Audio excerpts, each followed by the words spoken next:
Well, that's how it started, man. Same old bullying tactics. He was pushing around this old beggar rat who hangs around the market sometimes. But then, when the rat wasn't speaking up, the policeman drew his gun and shot him. The policeman shot the beggar just like that? Yep. But then the coward cop went and ran before he could turn on him. I find this difficult to believe. A policeman wouldn't openly shoot a beggar without just cause. Open your eyes, Falcon. This is a regime us Parisians live under. We are ignored by the government, oppressed by the police, and hanged by the courts. Why do you think I'm fighting so hard to make a change? We can't put up with this sort of bullying. No, this can't be right. Something has to be missing from Sartan's story. Do you mind if I ask you a couple of questions, madame? Sure, ask away. Make it quick, Falcon.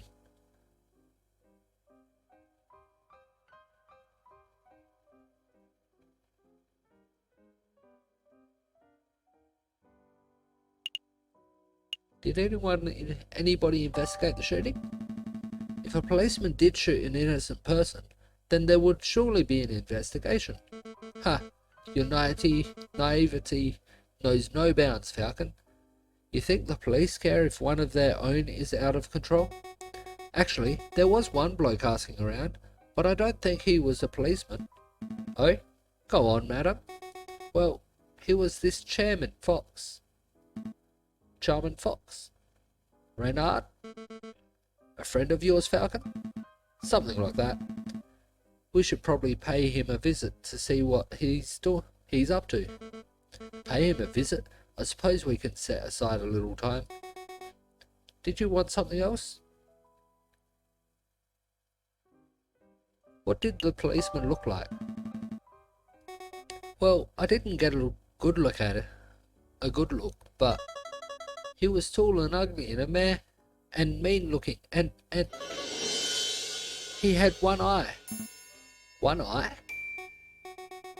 Yep. Had one of them pirate patches.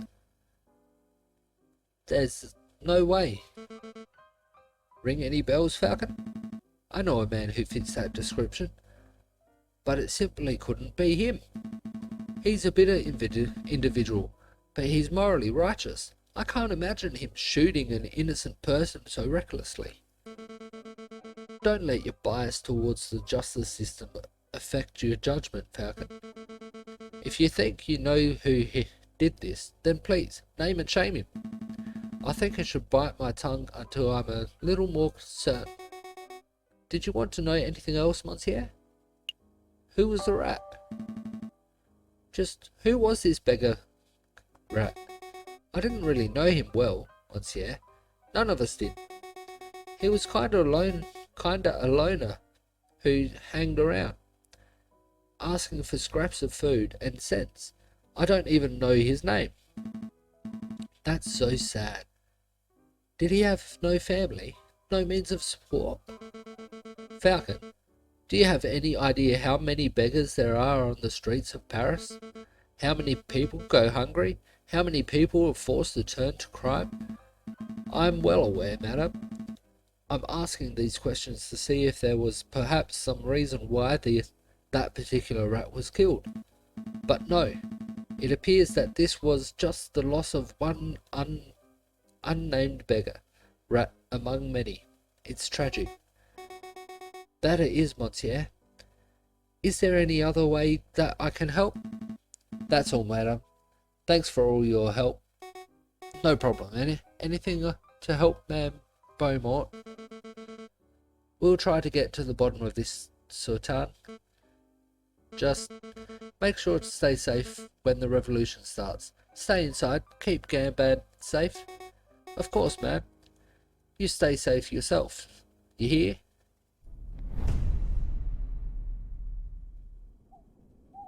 Okay.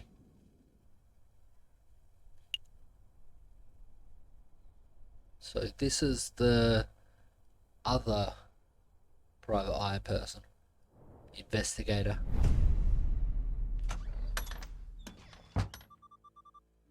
Visitors, Monsieur Volp's visitors. Really, Falcon? What do you hope to accomplish in this sleazy back alley establishment? Sleazy? Madame, my back alley office is perhaps a little cluttered and eclectic, but I resent the accusation of sleaze. Maybe I should do the introductions. Monsieur Volps, this is Madame Beaumont. Friend of mine. Madame, this is Renard Volps, private investigator at your service. It is a pleasure to meet you, madam. How stoic. I'm sure you have some pressing questions to ask, Falcon, but before we get started, there is something I must tell you.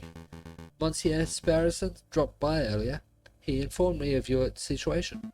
Sparrowson? Is he alright? Oh, yes. He's now working with Inspector Voletti, attempting to unravel the rebel plot. Just as I thought. It appears that your lackey has solidified his position as a traitor to the Second Republic, Falcon. Perhaps not. Sparrowson didn't strike me as a person who sides with any ideology. But, you know, he asked me the most peculiar question. Would you like to know what it is? Of course. Such information is quite valuable. It would cost, say, 30 francs. Really? I guess I'll pay. Yeah, I know how this works. Here's your money, monsieur. Very good. So, on to the question. Sparrowson asked if you were the Viridian killer, the one responsible for the random bombings during the July Revolution 18 years ago. Why on earth would he ask that? Perhaps the inspector has been telling him stories. So, what did you tell him? The truth, of course. That is, that I have no idea who the Viridian killer is, but that I knew that it couldn't possibly be Falcon. Oh? Now how do you know that I'm not the Viridian killer? Heh, Falcon, please, you're a semi-drunk, bumbling oaf, not a ruthless killer. Anyway, I've started my own investigation into the Viridian killer. It's fascinating stuff. Apparently he was seen in multiple places at once, which leads some to believe that he was actually more than one person. Huh. And do you know why they call him, or should I say them, the Viridian killer? Viridian is a greenish colour, isn't it? No, I don't have a clue. Crimson Killer would be a much cooler name. It appears that no one knows the origins of the name, which leads me to suspect that he, or indeed they, chose their own name. This is all fascinating, truly fascinating, but perhaps we can return to the conversation to why we're here. Of course, Monsieur Volps, we heard that you were investigating the murder at Les Halles. I was. That victim was a friend of Mousie's. More of an acquaintance, really. Well, we want to know if you managed to uncover anything. Did you find any leads? Any juicy clues? Not as such. It's quite a peculiar case. Did you hear that the murderer wore an eye patch? I did. You know what that implies, don't you, Falcon? You only know one police officer, or indeed one person, who wears an eye patch.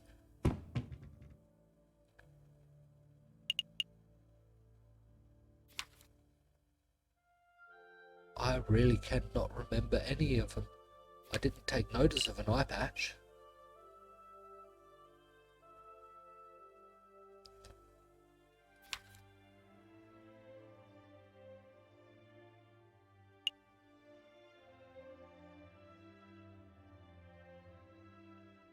He's dead, so it can't be him.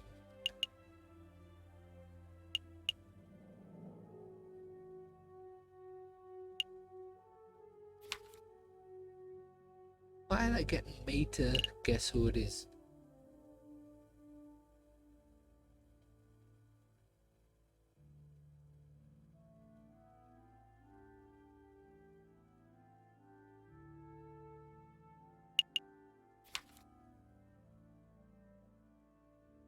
Of course, none of the photos have people with eye patches either.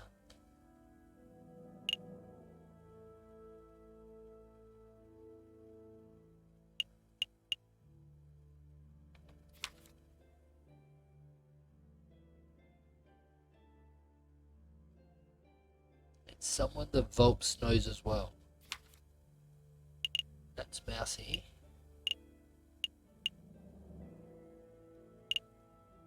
He's now dead, he's dead.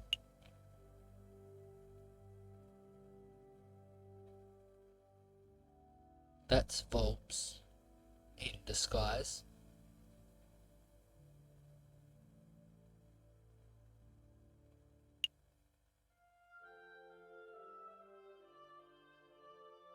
Maybe the inspector? The inspector? But that can't be right. You wouldn't describe him as a murderous man, would you, Monsieur Volps? Murderous? I don't know. He's certainly passionate about finding the Viridian killer. Who's to say that he wouldn't kill in the pursuit of his arch enemy? Falcon, I want to solve this mystery as much as you do, but time is pressing and we have other matters to attend to. We must take our leave. Understood. Until next time, Monsieur Volps. Goodbye and good luck, Monsieur Falcon. It was a pleasure meeting you, madam. Huh. Monsieur Volps? That lioness looked pretty angry. Is this revolution going to end in blood, Monsieur Volps? Just like in 1830?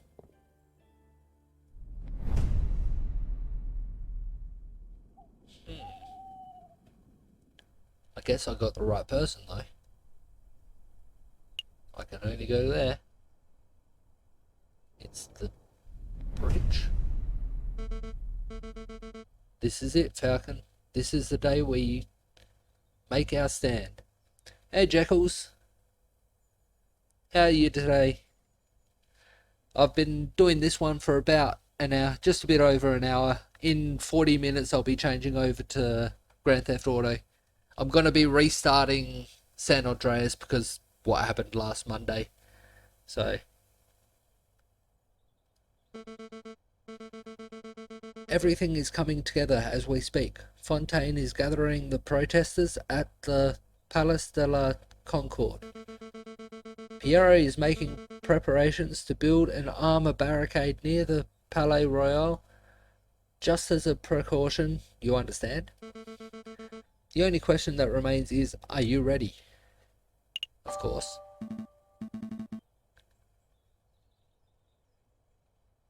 Sure, sounds good. Hope the tea tastes good. Absolutely. Bring on the revolution, I say. That's the spirit. Come on, let's see how the protest is going. Falcon and Beaumont arrive at the Place de la Concorde.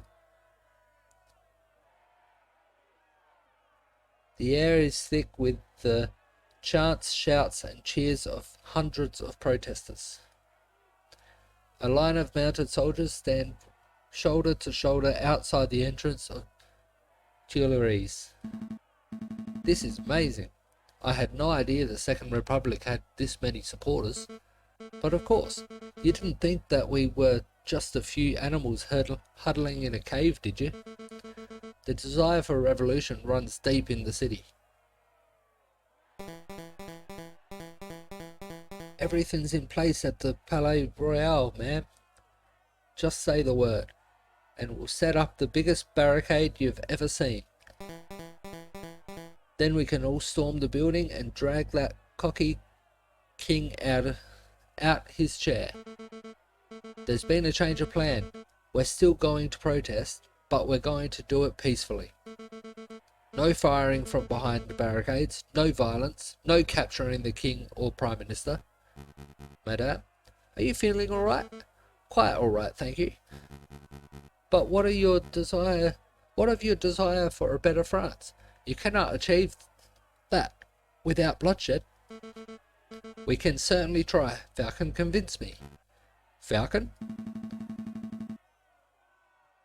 Pacifism seems like the Christian approach, wouldn't you say, Friar?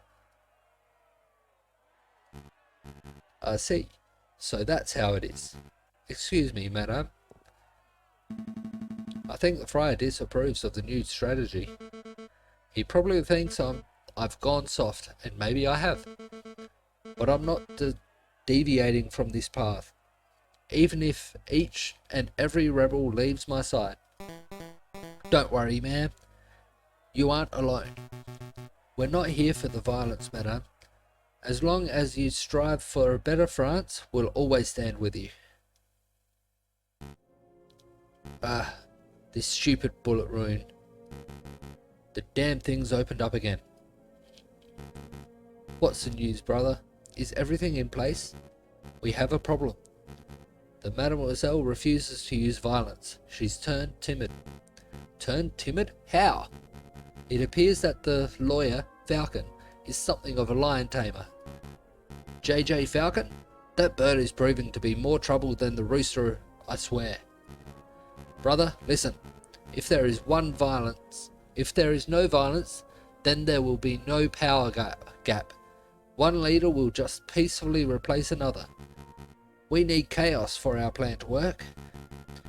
Guess we'll have to follow through with our contingency strategy. I'll find the victim. You find the suspect. Don't push yourself, brother. You're still injured.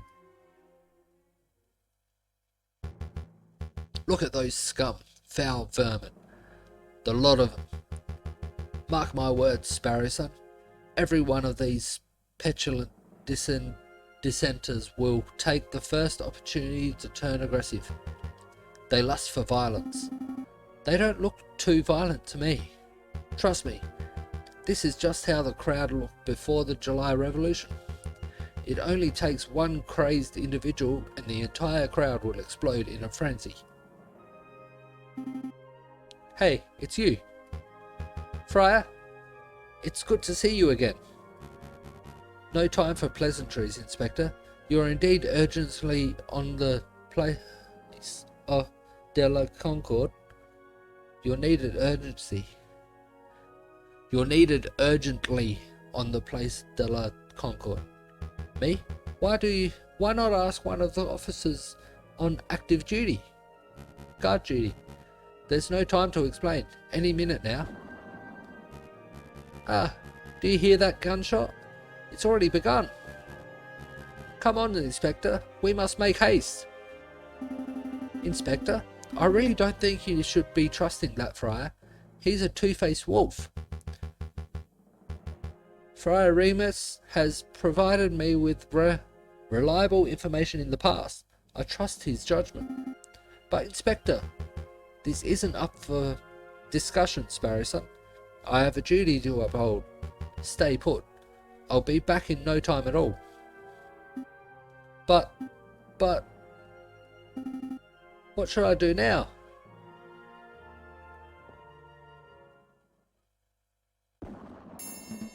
A gunshot? It was nearby too. So the friar was right. Violence really is an inevitability. We haven't reached that stage yet, madame. I can't afford to take chances. Not now. Pierre, march the crowd to the Palais Royal and construct the barricade. Yes, ma'am. Fontaine, Falcon, we're going to find the source of this disturbance. It came from here, Inspector. Hurry, hurry. I'm moving as fast as these old legs will. Mon Dieu, a body. This woman must have been the target of the gunshot we just heard, but I don't see a shooter. I think the gunshot came from over here. Inspector? Falcon? Well, I should have known that the Viridian killer would have had a part in this. Inspector, I'm not... What do we have here? A filthy cop and a dead girl. Madame, thank goodness you're here. I saw the whole thing. This poor, innocent mademoiselle was approaching the police line with her hands in the air, when all of a sudden, this brute of a police inspector yelled, "Get back, you filthy rebel." He drew his gun and shot the bird point blank through her heart. What is this nonsense? What are you prattling on about, Friar? Thank you for your input, Remus. It hardly surprised me that a member of the police would be the one to cast the first stone. I think we're all being a little rash. Let's just take a breath, examine the situation, and... Wait a minute. You wear an eye patch. You only have one eye, Inspector. How observant. Tell me, were you the policeman who killed the rat at Les Halls too? Les Halls? What are you talking about? Two incidents of a one-eyed policeman gunning down an innocent victim. There is no way that this is a coincidence. What we have here is a filthy, corrupt individual who takes pleasure in oppressing the common citizen. Am I right, Inspector?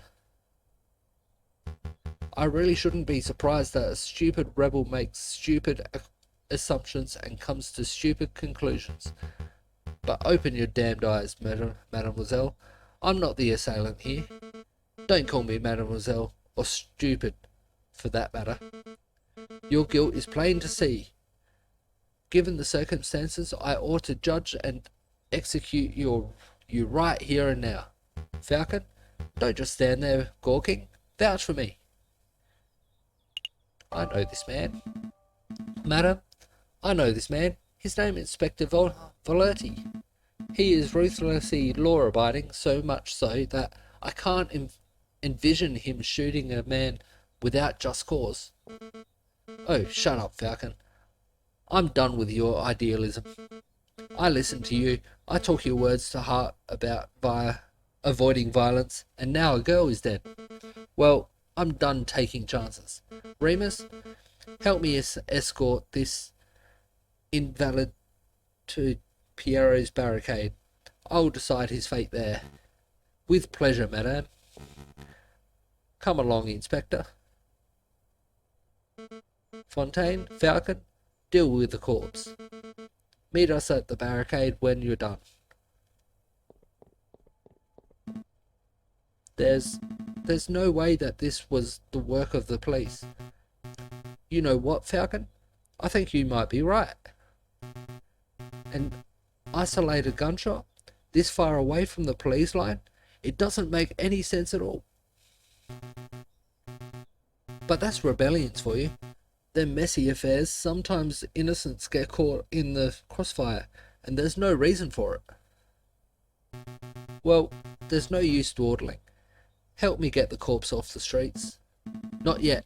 I'm going to examine the body first. Examine the body? We agree that this wasn't the work of Inspector Volerti, right? Then there might be some clues on the corpse that point towards what happened. An impromptu coroner's examination, hey? Fine. You have 2 minutes. After that, we're heading to the barricade whether you're done here or not. Everyone's been so fixated on who did this that nobody's stopped to ask who this girl was. I don't know, Monsieur. Given her clothes, she's probably just another working girl. Just another. I didn't mean to sound glib, but it's true. This is one mademoiselle along the thousands who live in Paris. Who was she? Where did she work? Will her family miss her? I don't know. But in the long run, I don't think anybody will care. I care. I can't afford not to.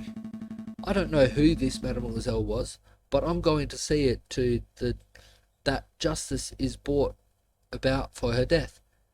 Select an area to examine. This is a bullet, right? What can you tell me about this, Fontaine? Well, it looks like the bullet took a fairly straight angle of entry through the mademoiselle's back. The shooter was probably standing right behind the victim. What's the bullet size? You know, its caliber. Let me guess. You're hoping that the caliber of the bullet is different to the caliber of the inspector's gun.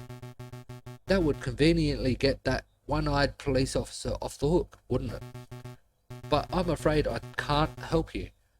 I couldn't possibly know a bullet's caliber without having a good look at the bullet itself.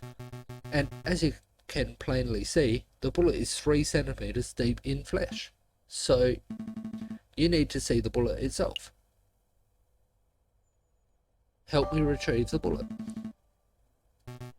Retrieve? You mean dig it out? I assume you have a little more experience in this area than I do. Well, you're not wrong there. Fine. This will only take a moment. Ooh, those sounds. Here you go. One used bullet. It looks like a standard lead rifle or pistol bullet. Bull. But I'm afraid I cannot tell you its caliber. Why is that? The bullet fragmented upon impact, Monsieur. I gathered all the pieces, but I cannot assess its diameter with any accuracy. Still, I would guess that it was 13 or 17 millimeters. Sorry that I can't be more specific. That's an enormous help, thank you, Monsieur.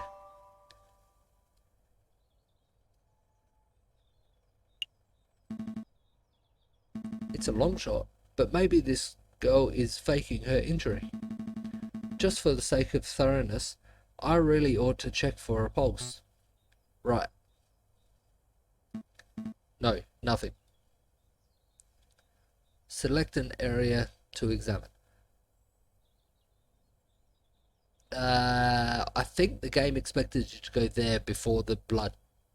Because why would you feel for a pulse after you've dug a bullet out of her back without her moving?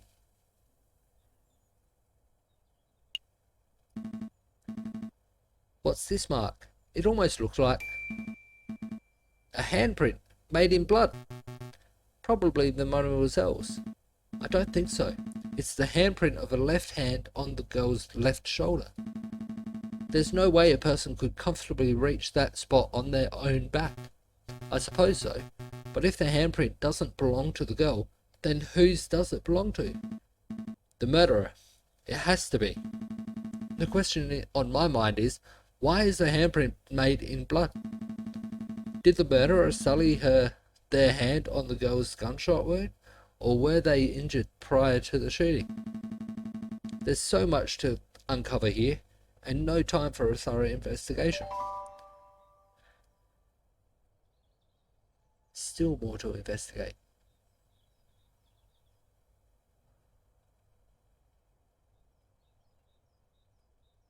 Or is there?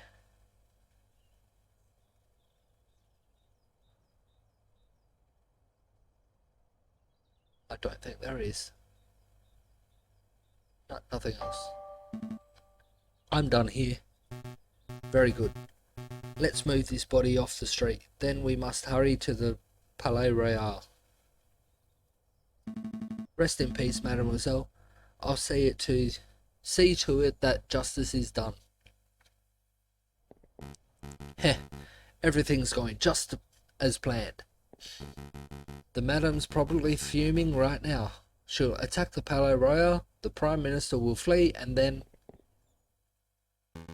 Excuse me, monsieur. What do you want? I'm busy. Don't you recognize me, monsieur? I know that my disguise is a little more complex than yours, but I assumed you would recognize Prince Juan when you saw him.